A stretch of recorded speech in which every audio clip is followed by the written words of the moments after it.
There's one up there, but the colander is an M34 German helmet from World War II turned into a kitchen colander. Right. So they've changed the shape, they've put handles on it and a base and added holes.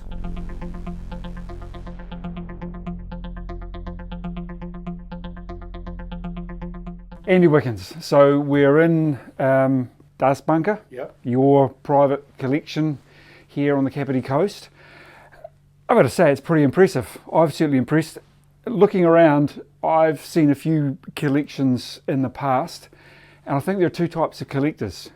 There are collectors who collect to look, and collectors who collect and show. And you're obviously a shower. You like to get people through what you've got here and show off what you've got, and perhaps even provide a bit of the history behind it. Absolutely. So how did the collection come about? Where did you start? When I was born, I heard stories of my sniper grandfather from World War I who left New Zealand at age 15 from Wellington to go to World War I in 1915. So he was a sniper in Europe. The following year, in September 1916, he was shot in the right thigh. But he was gone for over 3 years. So from 15 onwards. His brother went the same year, but they didn't go on the same ship. I never met him because he died before I was born. But there was things in the home from him, and my dad was always talking about him because he was proud of his dad. My father was flying Tiger Moth solo over Rongotai in 1946. So I grew up with my dad looking up into the sky every time there was a plane to identify it. And in those days, there was still Bristol freighters flying around and probably even DC-3s. All sorts of exciting stuff. And up in Auckland, Motat had stuff outside beside the motorway. Yeah. You know, Sunderlands and things like that. Yeah. So I grew up with an interest in the home, with some stuff in the home. And as I got older, I became more and more interested. And by the time I got into my 20s, I started collecting seriously. And as you mentioned, I like to show stuff. I figure if you've got interesting things, why have them in boxes in the garage getting eaten by silverfish and moths, or stuff going rusty hanging in the garage or whatever it is? If you've got something interesting, share it. So this is actually the third incarnation of my collection, because this is the third home I've owned. Right. So I went from a bedroom in my first home to 2 bedrooms, one of them being secure in my second home, to 50 square meters, semi-underground, completely secure, and restricted weapon, qualified bunker. Right. With a 115-year-old bank vault door is the only way in and out. So you said earlier on that this is your third incarnation of the museum, effectively. Yep. I've got to say it's pretty tight in here. Do you think you'll ever get to a bigger fourth? I could, the way I don't know if you've captured images yet, but the way I've suspended some of the guns down the, what's that? That's the west wing. Yep.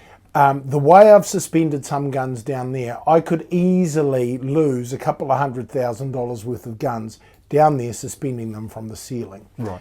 So I'm not imminently in trouble for space. Right. What I need is more money.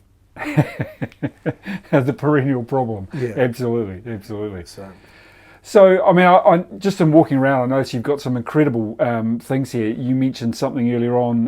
Was it a Luftwaffe helmet that you found locally? Well, it's in this cabinet here. Yep. A woman had the helmet. It was her grandfather's. She's just up the road in Wickens, which is 10 minutes up the road. Yep. And initially she said, "What photos of it? What's this? I don't want to sell it." And several people tagged me in it. So going, "Andy, look at this." So I contacted her. I sent her a photo of my German helmet cabinet, which is just here. Yep. And I said, single decal, 1940 Luftwaffe helmet, I'm your man. You know, Yep. you want information, you talk to me. Yep. A couple of months later, she said, did I want it? Right, right. So I went up with cash in my pocket, and it was a genuine, what's the word? Sleeper, that's the word. Right. It was a genuine sleeper. It had been hanging in Granddad's wardrobe. The chin strap is even stretched because it was hanging on a nail or something. So the chin strap is stretched. But it's completely original, mint liner, 80% of the decal is there. Yeah, 1940 Luftwaffe, single decal, M40. I paid $400 for it because she knew it was coming to a good home. But it's worth significantly more than that. But again, I guess it's not only the weaponry and with the current issues, but anything else. Obviously, as we talked earlier on, you like to show this stuff off, you like to display it, and there's a good home here for a lot of that stuff. Absolutely. And I personally, from my own experience, I'm pretty sure that there's a lot of this stuff, as you say, still sleeping around out there. So if anybody does have something and they want to know that it's going to go to a good home, this is potentially a good home. Absolutely. I do love some of the stuff. I have heard previously before of what was done with some of the military equipment post-war. I love the colander. Where did you pick that one up? Believe it or not, it was actually on Trade Me. Those colanders are in museums all over Europe. Yeah. And so there are significant, so it was on Trade Me and it was listed as trench art, but it's not trench art. It's a repurposed military artifact for civilian use after the war because Germany is trashed. Yeah. You know, of course it was their fault, but for your average housewife in Germany, her life was destroyed. You imagine. Absolutely. You know, obviously they're the perpetrators. However, for your average civilian in Germany after World War II, they were probably starving, and they had a very bad time when the Russians came through. So one of the things they did was the civilian helmets. They couldn't do it with the combat helmets because the combat helmets were too hard and brittle. If they tried to change the shape of a combat helmet, it would just split. Right.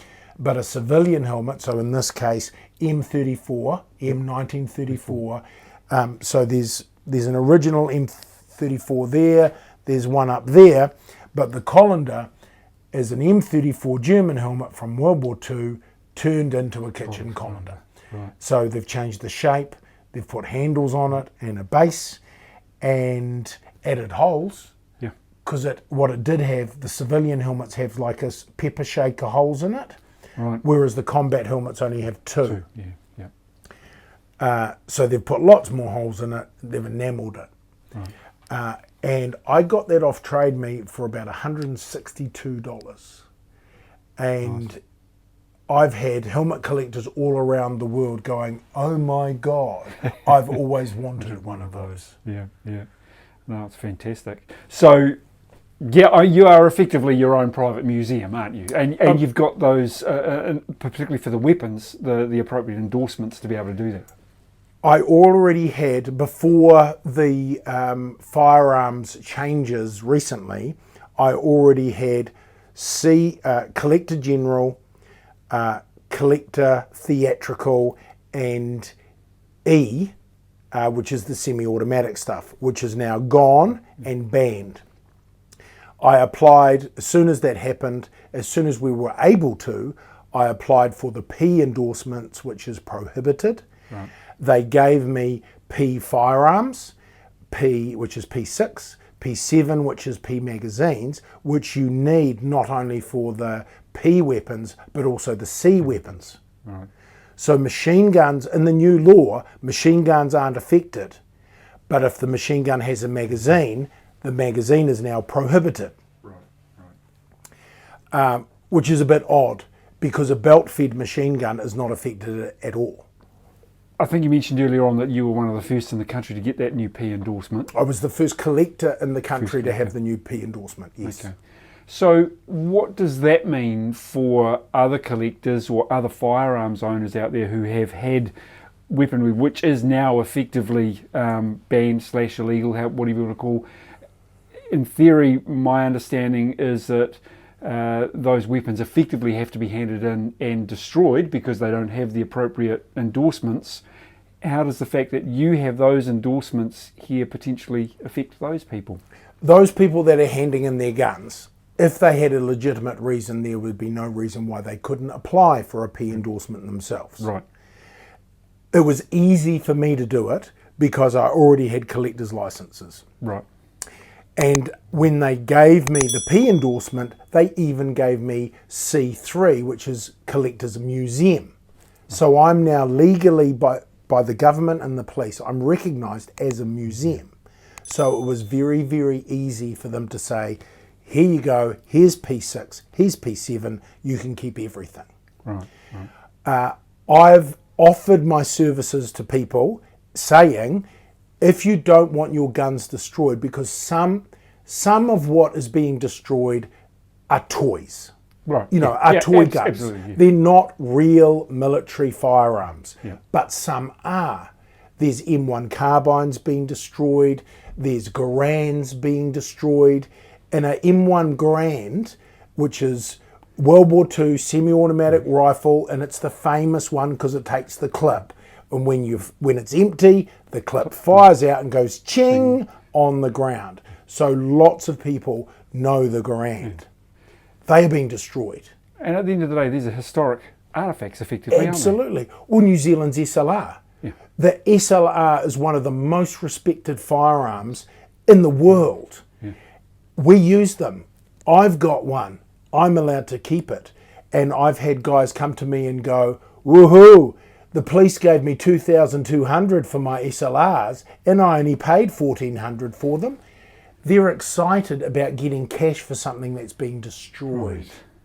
And which, like a lot of, well, some of the stuff I think you've got here as I've walked around today, particularly the Charlton machine gun, extremely rare.